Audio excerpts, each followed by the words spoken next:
Olá, estudantes, tudo bem? Sejam bem-vindos. Arraste a poltrona ou a sua cadeira, se acomode no seu cantinho preferido, que vai começar a sua aula de História aqui no Dever em Casa na TV. Eu sou o Gabriel Jesus, professor de História, e essa aula é para o 7º ano do ensino fundamental. Na aula de hoje, vamos compreender a organização do poder e as dinâmicas da colônia africana no Brasil. Que tal começar a aula registrando a sua presença? Aponte o celular para esse QR Code que aparece na sua TV, para eu saber que você participou da nossa aula. Sua interação é muito importante, combinado? Mas antes, vou passar algumas informações para vocês que estão nos assistindo. Essa aula é para as turmas do 7º ano, dos anos finais do ensino fundamental. E hoje trabalharemos com a seguinte habilidade da BNCC: identificar a distribuição territorial da população brasileira em diferentes épocas, considerando a diversidade étnico-racial e étnico-cultural, indígena, africana, europeia e asiática. E tem como objetivo compreender a organização do poder e as dinâmicas da colônia africana no Brasil. O tema da nossa aula está bem sugestivo, concordam? Hoje vamos abordar um assunto bastante importante, que é a temática da nossa aula, um pouco da África no Brasil colônia. Vamos conhecer a cultura, costumes, crenças e como esse povo chegou ao Brasil. Fica ligado em cada assunto, pois no final iremos fazer uma atividade de fixação. O Brasil é um país com grande diversidade étnica. Sua população é composta essencialmente por 3 principais grupos étnicos: o indígena, o branco e o negro. Os indígenas constituem a população nativa do país. Os portugueses foram os povos colonizadores da nação e os negros, africanos, foram trazidos para o trabalho escravo.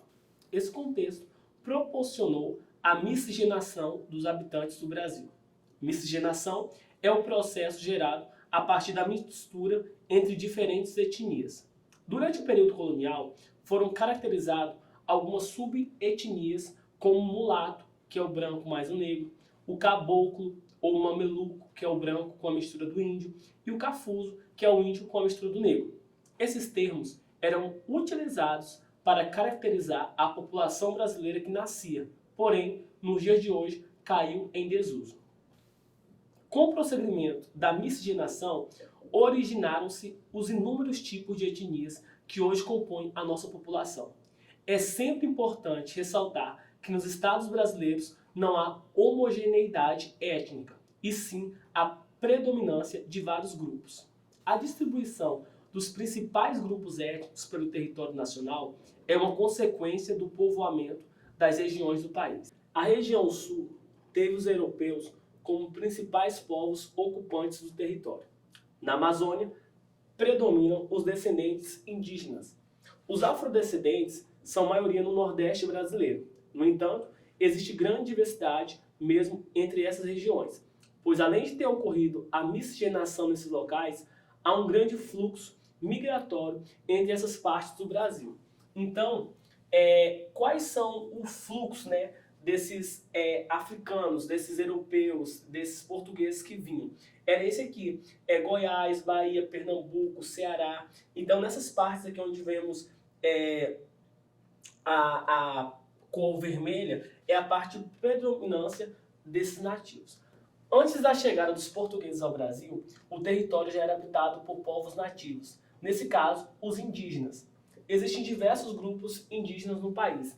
Entre os principais estão Carajá, Bororó, Caigangue e Yanomami. No passado, a população indígena era de quase 4 milhões de pessoas. Com a chegada da primeira leva de europeus no século XVI, a população indígena foi reduzida com as doenças e extermínio. Atualmente, no Brasil, são cerca de 450 mil indígenas distribuídos por todo o território brasileiro. Ou seja, de 5 milhões no século XVI, temos hoje apenas 450 mil pessoas indígenas conforme a FUNAI. Os primeiros europeus a chegarem ao Brasil foram os portugueses. Mais tarde, por volta do século XIX, o governo brasileiro promoveu a entrada de um grande número de imigrantes europeus e também asiáticos. Na primeira metade do século XX, pelo menos 4 milhões de imigrantes desembarcaram no Brasil. Dentre os principais grupos humanos europeus destacam-se portugueses, espanhóis, italianos e alemãos. Em relação aos povos asiáticos, podemos destacar japoneses, sírios e libaneses.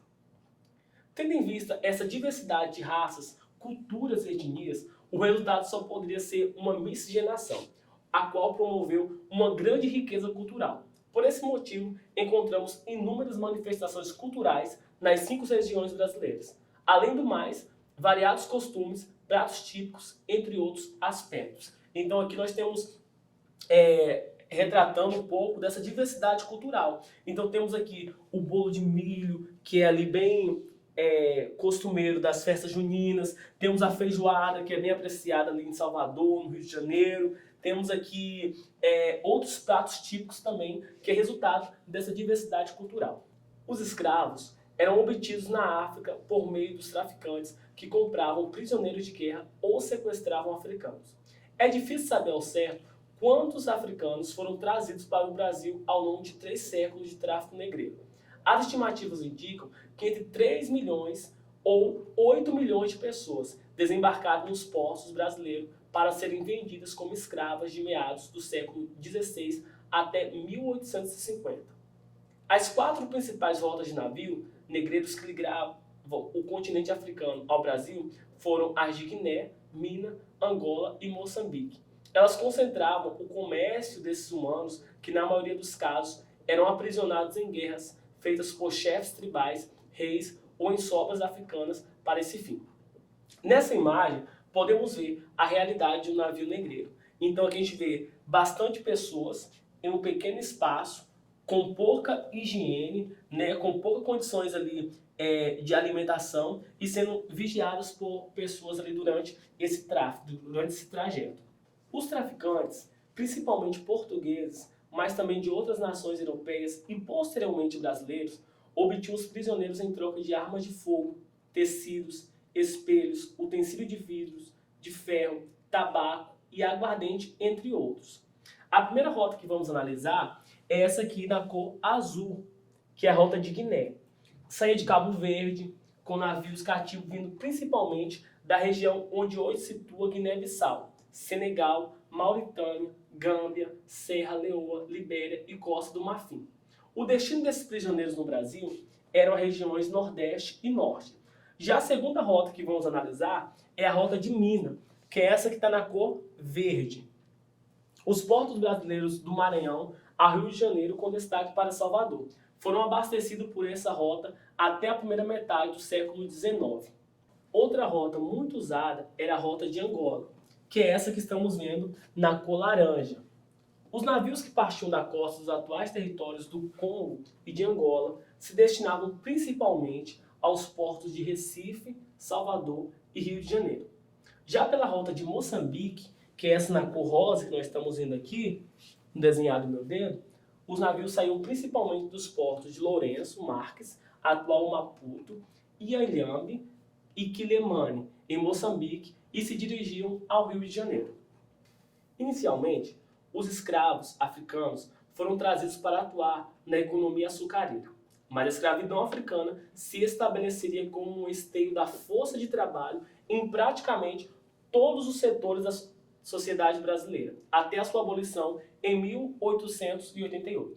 Os escravos foram utilizados não apenas na produção de açúcar, café, algodão, minérios e outros produtos de exportação, mas também terminaram sendo empregados na agricultura do abastecimento interno, na criação de gado e chaqueadas, nas pequenas manufaturas, no trabalho doméstico e uma grande variedade de ofícios mecânicos e toda a ordem de ocupação urbana. Então estamos vendo aqui nessa imagem o trabalho do escravo, né, nas açucareiras, na economia açucareira, mas não ficou apenas nessa atividade, ele foi explorado também com outras formas de trabalho.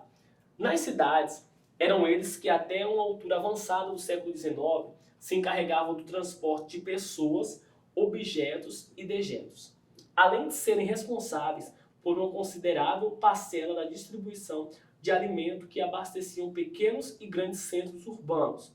Os escravos não serviam apenas aos grandes senhores da aristocracia agrícola, pois estavam distribuídos, embora desigualmente distribuídos, entre os proprietários de diversas grandezas no campo e na cidade. Isso explica o porquê os escravos estiveram presentes em cada instituição que compunham a sociedade colonial e pós-colonial do Brasil, ou colonial e imperial. Então, o que nós podemos ver é os escravos abanando os senhores ali, né, na hora da refeição, alguns outros observando na porta e algumas crianças aqui no chão recebendo ali um resto de comida. E aqui nós podemos ver escravos no campo, né, trabalhando num serviço ali mais braçal. O tráfico transatlântico, prático que durou até 1850, promoveu o povoamento do Brasil por gente oriunda de diversas regiões do continente africano. Mas essas regiões contribuíram para esse povoamento em graus variados de intensidade, dependendo do período considerado e dependendo das conexões comerciais mantidas pelos traficantes portugueses, brasileiros e africanos de um e de outro lado do Atlântico. Assim, os portos do Brasil podiam, por vezes e em certos períodos, se especializar em determinadas direções do fluxo do comércio de pessoas. Durante os séculos XVI, XVII e primeira metade do século XVIII. Os chefes políticos e mercadores da África centro-ocidental, em particular o território presentemente ocupado por Angola, fornecem a maior parte de escravos utilizados em todas as regiões da América portuguesa. Eram povos aqui denominados de Congos, Angolas, Benguelas, Cabinas, Caçangues, Monjolos, Rebolos, Moçambique e outros. Os chamados Angolas, estes em geral traficados através do porto de Luanda e Benguela. Então, aqui nós podemos perceber o quê? O desembarque dos africanos após a travessia do Atlântico. Eles estão chegando aqui de forma bem precária, né, em alguns barcos, ao porto. Esses traficados, através de entrepostos situados mais ao sul da atual Angola, vieram a predominar nas levas do comércio oitocentistas, em especial o que desembarcavam no Rio de Janeiro. Os traficantes envolvidos no comércio baiano, por outro lado, a partir de meados do século XVII e até o fim do tráfico, foram se especializando cada vez mais na região do Golfo de Benin, sudoeste na atual Nigéria, de onde importaram escravos que aqui denominados dogomés, gergens, uçais, bornos, tabas e nagôs, e entre outros. E aqui nós podemos ver o armazém com negros escravizados. Então, qual é a imagem que isso tudo passa para a gente? Que o africano, o negro africano aqui no Brasil era visto como uma mercadoria. Você percebe até isso aqui nesse armazém que eles estão para ser vendidos. Devido ao passado de escravidão, racismo e exploração de territórios africanos por parte das nações europeias, que deixou uma imensa cicatriz de preconceito e discriminação em nossa sociedade, era necessário agir para estabelecer a igualdade de direitos entre todos os seres humanos.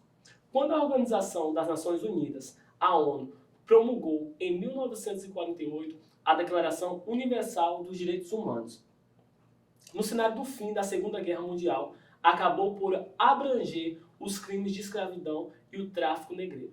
Isso porque a declaração enfatiza a igualdade de direito entre todos os seres humanos, independente de raça, cor, religião, nacionalidade ou gênero.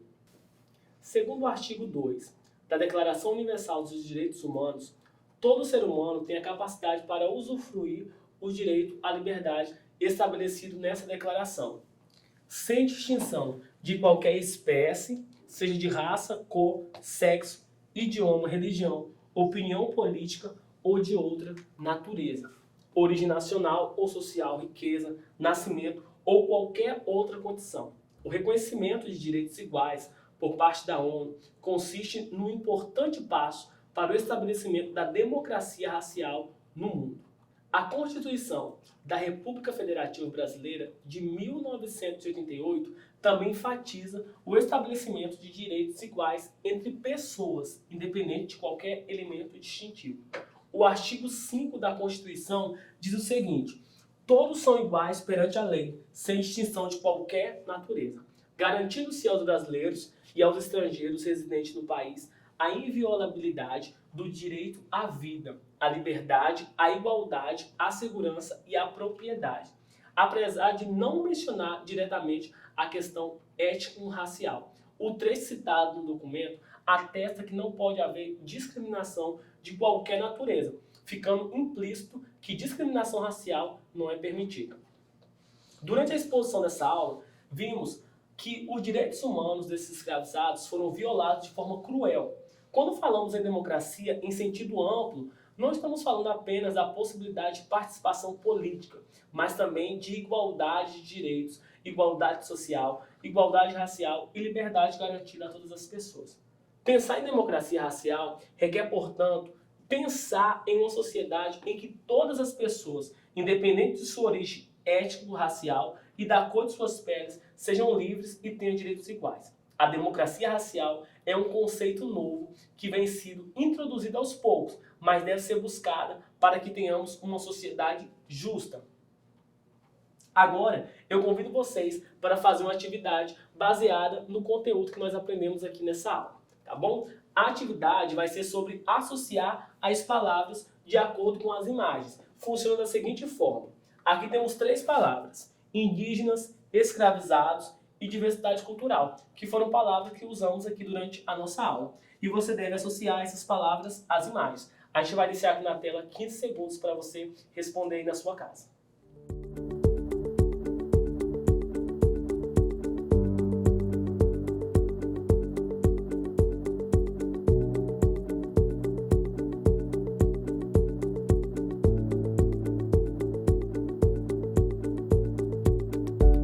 Voltamos para a correção da nossa atividade. Espero que você tenha acertado aí, tá bom? Então a primeira palavra que nós temos aqui é indígenas. Nós vamos associar ela à segunda coluna, porque ela é referente à imagem desse índio.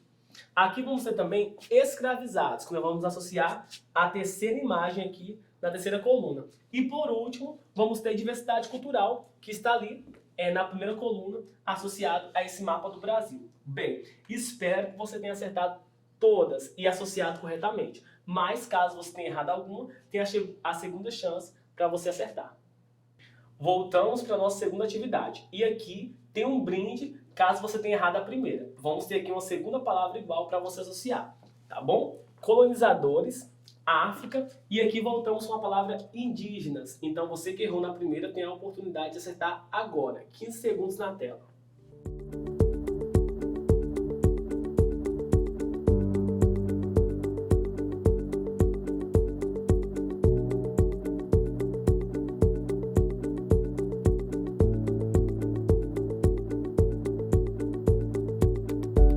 Voltamos para a correção da nossa segunda atividade. Então vamos lá. A primeira palavra foi indígenas, que foi o brinde dessa atividade. Então está associada aqui à primeira imagem. A segunda palavra foi África. Está associada à nossa segunda imagem aqui, que é desse mapa da África. E aqui nós temos colonizadores, que vamos associar à terceira e última imagem. Espero que você tenha acertado todas e tenha tirado nota 10 na nossa atividade aqui de hoje. Bem, estamos chegando ao fim de mais uma aula, mas antes, não se esqueça de registrar a sua presença. A sua participação é muito importante. Vamos relembrar o que aprendemos hoje? Começamos falando da diversidade cultural do Brasil. Entendemos a miscigenação do país. Falamos sobre os nativos que habitavam o Brasil antes dos europeus. Aprendemos a rotina dos escravos que chegaram ao Brasil, tanto as do campo como as da cidade. Vimos as principais formas de inserção do direito da democracia. Bem, espero que você tenha gostado. Agora é com você. Eu vou deixar aqui na tela o nosso WhatsApp, porque o Para Casa de hoje é um breve resumo da aula. Então você vai compartilhar os seus conhecimentos com seus amigos, familiares, colegas, ou até mesmo em sua sala de aula. E aí você vai fazer um resumo de qual a visão deles sobre o tema que nós estudamos hoje e vai enviar aqui através do nosso WhatsApp. Você pode ler esse QR Code ou salvar o nosso contato, 996610143. Espero que você tenha gostado da aula. Não se esqueça de seguir o Dever em Casa nas redes sociais. Até o próximo encontro e lembre-se, mesmo distante, estamos juntos. Tchau!